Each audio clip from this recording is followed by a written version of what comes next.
Graça e paz, irmãos, amém? Louvado seja o nome do nosso Deus.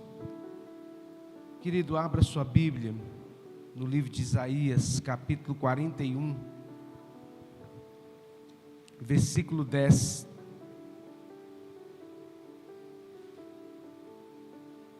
Isaías 41, versículo 10.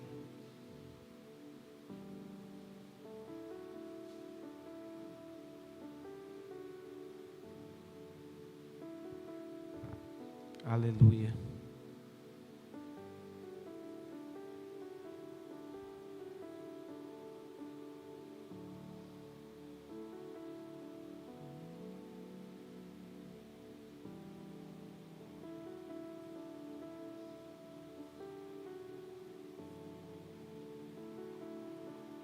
Isaías 41, versículo 10.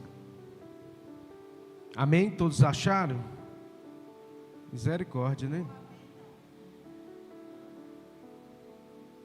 Isaías 41, 10 diz assim a palavra do Senhor: Não temas, porque eu sou contigo. Não te assombres, porque eu sou o teu Deus. Eu te fortaleço, eu te ajudo e te sustento com a destra da minha justiça. Amém. Somente até aí. Feche seus olhos. Eleve o seu pensamento até a sala do trono. Grandioso Deus e eterno Pai, nós estamos aqui na Tua presença, meu Deus, e pedimos ao Senhor perdão pelos nossos pecados, pelas nossas falhas. Passa o Teu sangue sobre as nossas vidas, purifica-nos, meu Deus. Meu Deus, nós queremos ouvir a Tua doce e suave voz. Quebra, meu Deus, o poder do inimigo, envia os Teus anjos neste lugar. Leva cativo agora todo pensamento, a obediência de Cristo Jesus, o nosso Senhor. Sabemos, meu Deus, que sem Ti nada somos, nada podemos. Tu és tudo para nós, meu Deus. Que o Teu Santo Espírito tenha total liberdade para agir e falar neste lugar, em nossas vidas, meu Pai, em nome de Jesus. Diga amém. Aleluia, querido. Pode se sentar.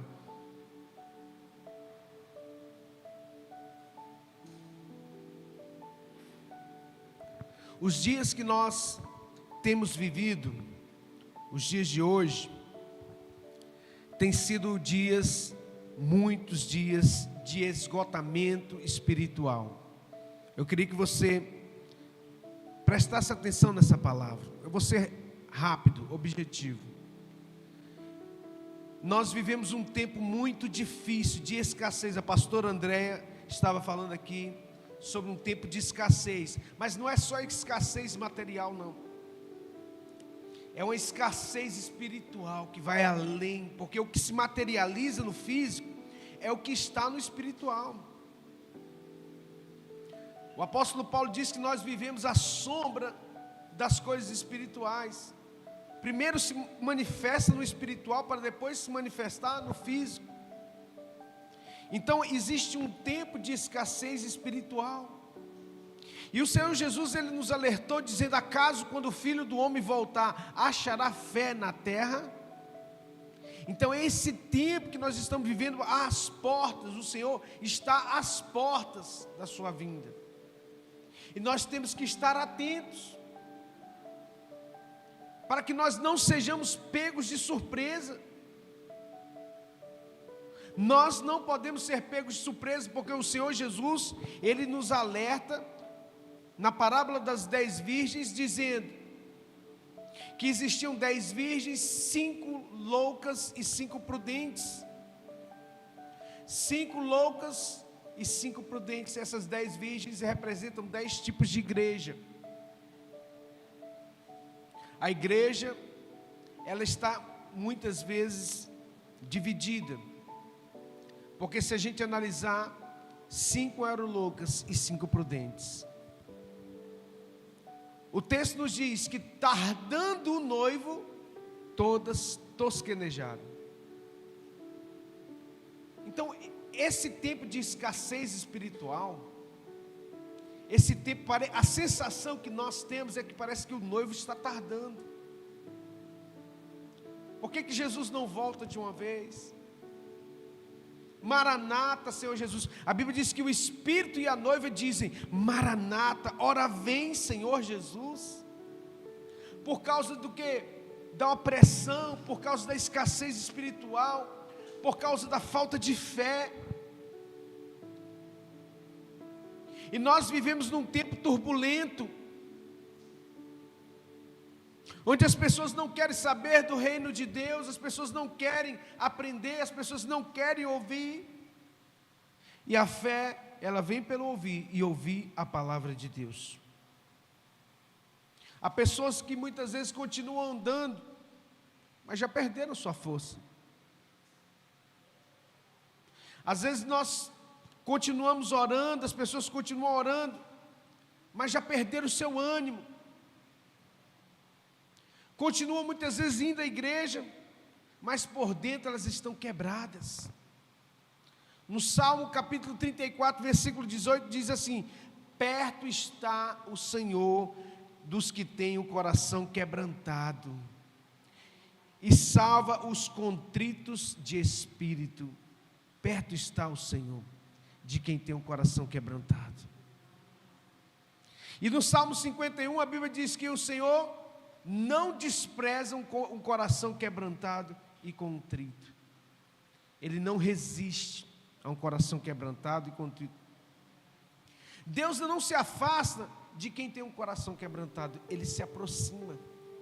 E muitas vezes o que falta na igreja é um coração quebrantado e contrito.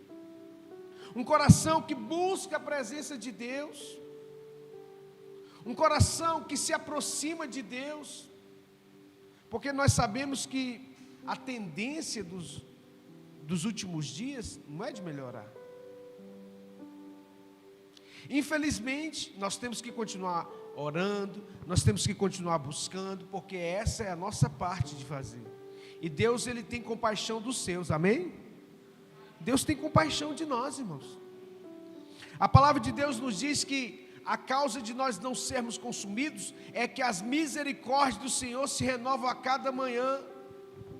Lamentações de Jeremias capítulo 3. São as misericórdias do Senhor que são a causa de nós não sermos consumidos. Novas são a cada manhã. Então, muitas vezes o Senhor se cala. E isso dói. Quando Deus se cala, quando Deus está no silêncio. A presença de Deus, ela é real mesmo no silêncio. Mesmo quando o Senhor se cala, Ele se faz presente. Mateus, por que isso? Porque a gente tem que crer na palavra de Deus. Mateus capítulo 28, versículo 20 diz: e eis que estou convosco todos os dias até a consumação dos séculos. Então, a promessa de Jesus para mim e para você é que Ele estaria conosco todos os dias. Não somente nos dias bons, mas também nos dias maus. Era todos os dias. Todos os dias é a promessa dEle. Então, muitas vezes a sensação que nós temos é que Ele não está presente. Muitas vezes nós não ouvimos Deus falar, mas Deus fala na simplicidade das coisas. Deus fala através da natureza, Deus fala através de uma criança, Deus fala através da sua criação, mas principalmente Deus fala através da sua palavra. É a sua palavra que nos alimenta, que nos fortalece. Hebreus capítulo 13, versículo 5 diz assim: de maneira nenhuma te deixarei e nunca jamais te abandonarei. Olha que maravilha. Então, quando você se sentir sozinho, entristecido, cabisbaixo, lembre-se de que de maneira alguma eu te deixarei, diz o Senhor. Por mais que Ele se silencie, Ele se faz presente, porque a presença dEle é melhor muitas vezes do que palavras. O que nos falta muitas vezes é entender isso. porque silêncio não é ausência, mas também é uma forma de Deus tratar conosco. Deus trabalha no invisível. Isaías 45:15, verdadeiramente tu és Deus que te ocultas. Olha só, Deus se oculta, e a gente muitas vezes se sente perdido com isso, e aí é que entra a fé.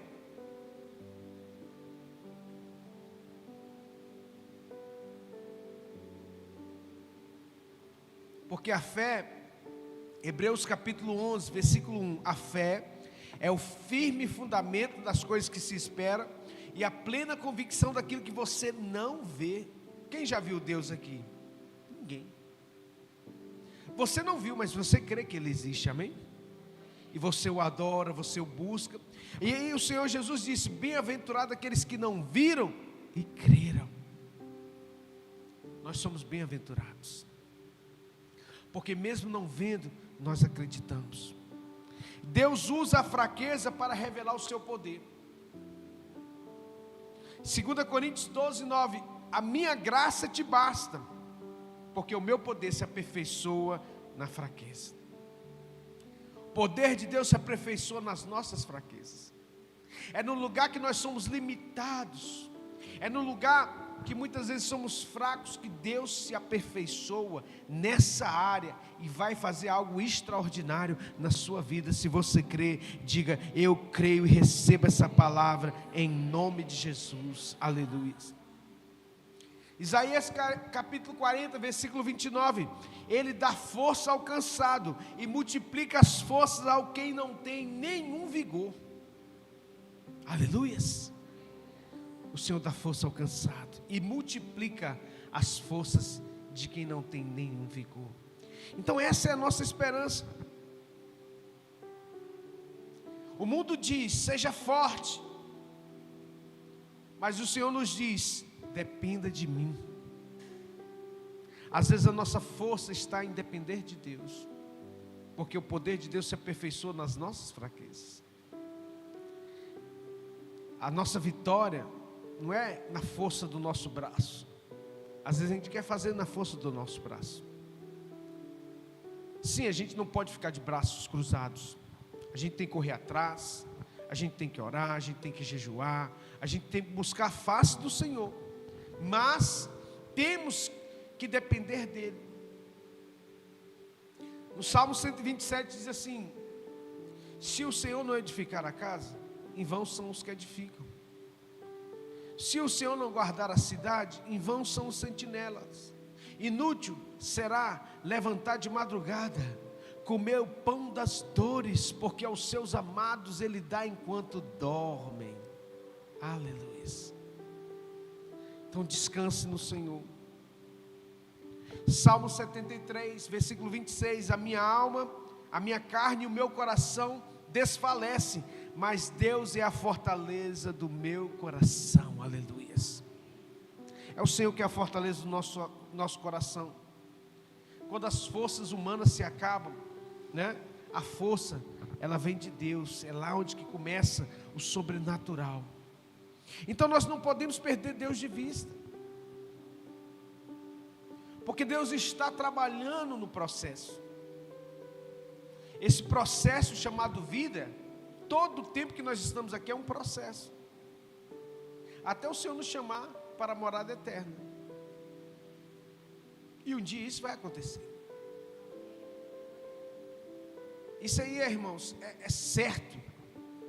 Todos nós iremos um dia voltar, porque a nossa pátria é celestial. Filipenses capítulo 3, versículo 20, aleluias. Nós somos cidadãos dos céus.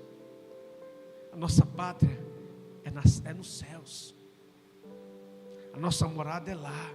Aqui é passageiro, é um processo. E nós aguardamos o nosso Senhor e Salvador Jesus Cristo, disse o apóstolo Paulo, em Filipenses 3, 20, que nos diz que a nossa pátria é celestial e nós aguardamos o nosso Senhor e Salvador Jesus Cristo, que virá de lá, e virá do céu. nos buscar. Com voz de arcanjo, Ele dará a ordem aos seus anjos que dos 4 cantos busquem os seus escolhidos dessa terra. Louvado seja Deus. Romanos 8, 28 diz: sabemos que todas as coisas cooperam para o bem daqueles que amam a Deus. Todas as coisas. Por mais que nós achamos que Deus não está nos enxergando, nessa luta, nesse pesadelo, nesse processo doloroso, por mais que achemos que Deus virou as costas para nós, Ele não virou as costas. Ele está nos segurando na palma das suas mãos. É o que nós cremos, porque o processo dói. É doloroso, viver dói, irmão. A gente já nasce chorando. Se não chorar, o médico dá uma palmada no bumbum do bebê para saber se ele está vivo, porque para vivo tem que chorar. A gente já chega no mundo apanhando. É ou não é? E a vida, irmãos, é uma correção diária. O Senhor Deus diz que aqueles que o têm como filhos, Ele corrige. E se você recebe a correção, Ele te tem por filho. Porque Deus corrige aqueles que o amam. E há tempo para tudo, irmãos. Eclesiastes 3 diz que há tempo para tudo debaixo do sol. Tempo de nascer, tempo de morrer, tempo de rir, tempo de chorar. Mas no versículo 11 de Eclesiastes 3 ele diz: tudo fez formoso em seu tempo. Tudo fez formoso em seu tempo. Então, a tua conquista, a tua vitória tem hora e data certa para chegar, aleluias. Você só não pode perder o foco no processo, porque aí pode atrasar. O povo de Deus ficou 40 anos no deserto. 40 anos no deserto, dando voltas. Por quê? Porque não deixou Deus agir, trabalhar no seu coração. O Egito estava ali dentro do coração deles. Eles eram um povo obstinado a se rebelar contra aquilo que Deus queria para a vida deles. Não se rebele contra a vontade de Deus para a sua vida, porque você vai andar em círculos no deserto. Quem se rebela contra a vontade de Deus anda em círculos no deserto, até morrer. Porque enquanto a gente não estabelece o propósito e o projeto de Deus para a nossa vida, a gente vai andar em círculos. E aí é que a gente precisa de conhecer a palavra. A gente tem que fazer o dever de casa. Porque quando o jovem rico chega perto de Jesus e pergunta: bom mestre, o que eu tenho que fazer para herdar a vida eterna? Jesus disse para ele: conhece os mandamentos? Pergunto para você: você conhece a palavra de Deus, os mandamentos? Honra teu pai e tua mãe, não matarás, né? Não jurarás nem por nada no céu nem na terra. Não faça falso testemunho. Falar que viu e não viu nada, isso é falso testemunho. Deus quebra de princípio. Eu vi fulano sair dali, eu tenho certeza que era ele. Falso testemunho. Perjúrio. Além de ser crime, né? Na lei dos homens é crime. Crime, perjúrio. Então eu estou dando um exemplo que nós precisamos entender isso. Mas o Senhor vai além com o jovem rico. Ele viu que no altar do coração daquele jovem rico não tinha o Senhor, mesmo ele seguindo os mandamentos. Ele quebrou o principal mandamento: não terás outros deuses diante de mim. Jesus disse para os discípulos: qual que é o maior e principal mandamento? Amarás ao Senhor teu Deus sobre todas as coisas. Sobre todas as coisas. Acima do dinheiro, você precisa amar a Deus. Acima da sua família, você precisa de amar a Deus. Difícil, né? Acima de todas as coisas, você precisa amar a Deus. E esse é o maior e principal mandamento. E o jovem rico caiu nessa, no principal. Porque vendo Jesus que aquele jovem rico tinha um altar Mamon no seu coração, ele quis destituir Mamon do coração do jovem. E não tem como destituir Mamon se não sacrificar Mamon. Porque não tem como servir a dois senhores. Aquele gesto de Jesus, na verdade, era o seguinte: olha, filho, eu vejo que o altar do seu coração, quem domina são as riquezas, e você precisa abrir mão dela. São o dinheiro, e essa geração toda, praticamente, vive à procura de dinheiro. Não que dinheiro seja ruim, dinheiro é bom, irmão. Ruim é ficar sem ele. É ou não é? Sem poder pagar suas contas, sem ter recursos para poder cuidar da saúde. É ruim sem poder comer. Mas o Senhor nos diz: buscar em primeiro lugar o reino de Deus e a sua justiça, que todas as outras coisas vos serão acrescentadas. Amém?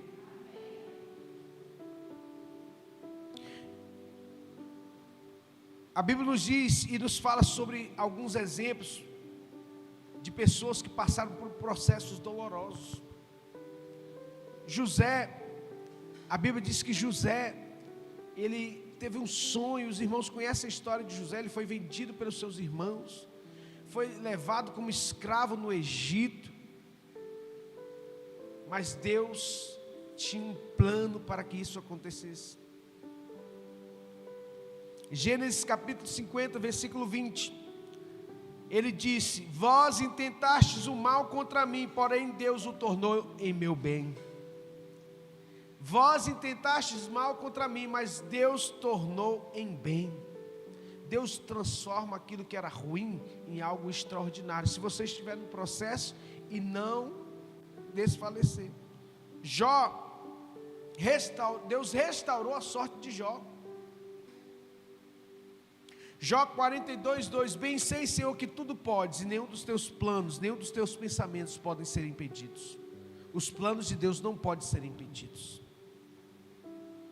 E para terminar, a Bíblia diz que em 1 Samuel capítulo 30, versículo 6, que Davi, ele se fortaleceu no Senhor. Então, a gente tem que se fortalecer no Senhor. Nem sempre alguém vai te levantar, mas às vezes, você que vai precisar se levantar, sozinho. Entende? Às vezes não vai ter gente para te levantar, mas o Senhor te fortalece para que você se levante. O filho pródigo disse: vou me levantar. Não tinha ninguém, só tinha porco perto dele.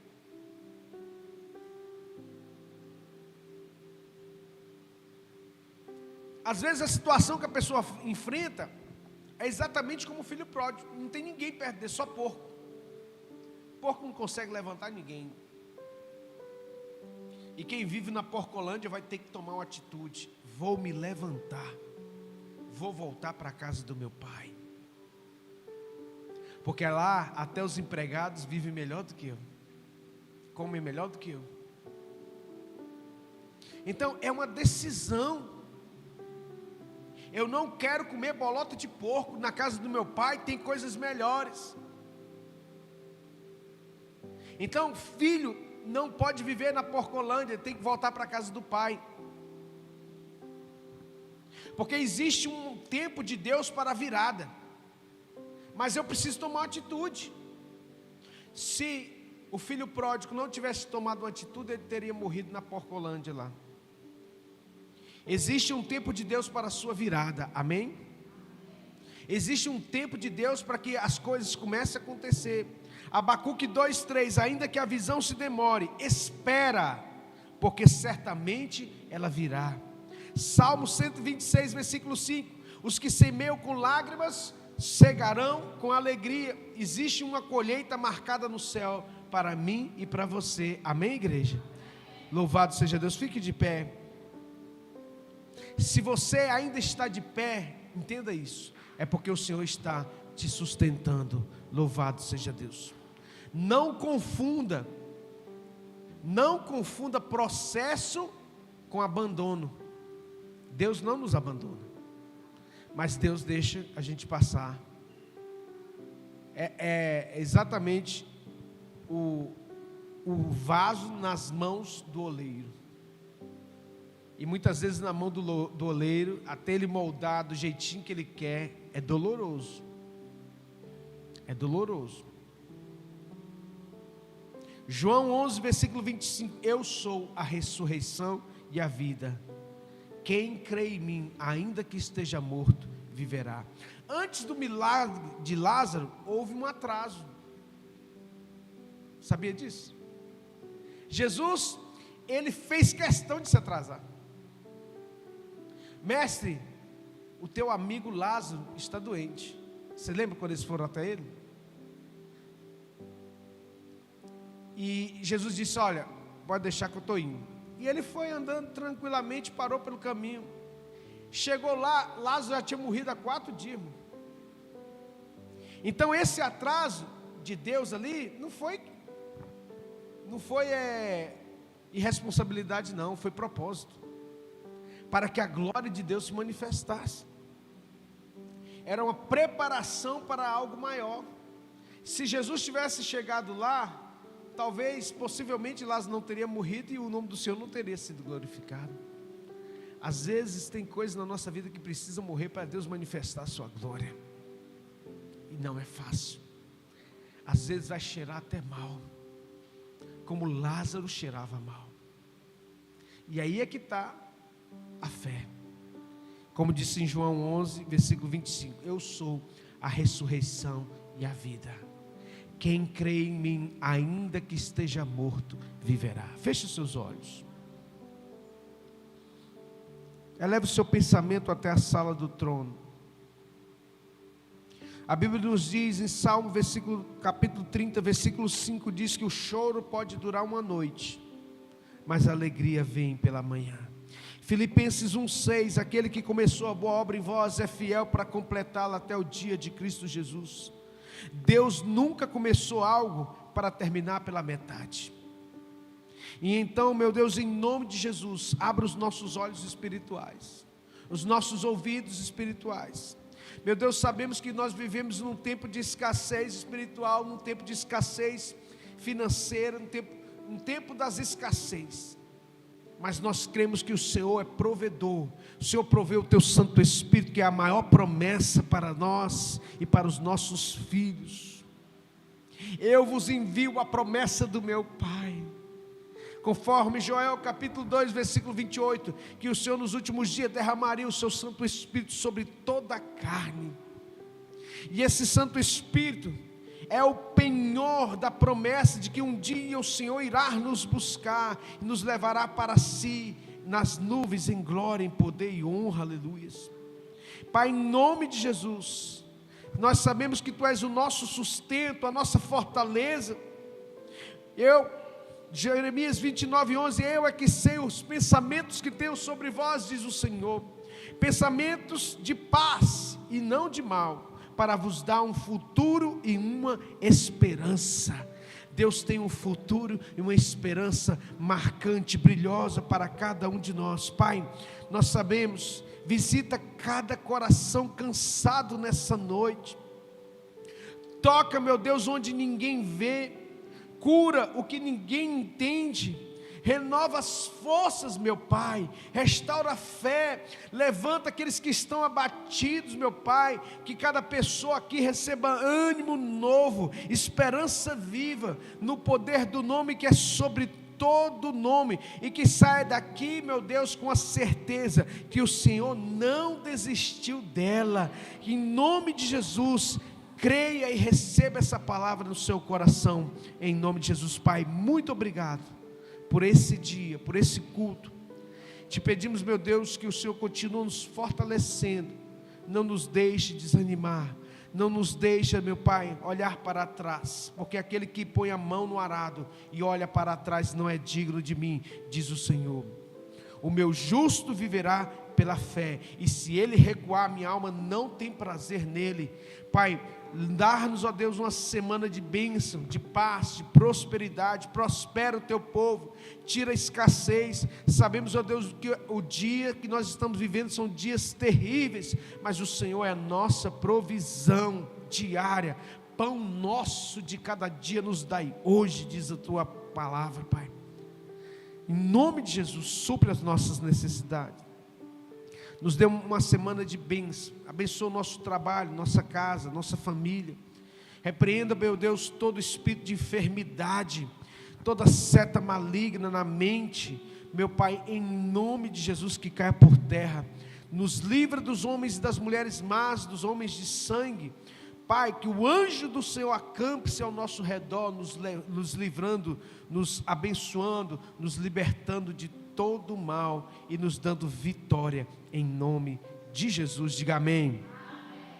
Que o amor de Deus, o nosso Pai, que a graça salvadora do nosso Senhor e Salvador Jesus Cristo, e as doces e ricas consolações do Espírito Santo de Deus repouse sobre cada vida, em nome de Jesus. Diga amém. Que Deus abençoe os irmãos, vão em paz, que o Senhor os acompanhe, em nome de Jesus.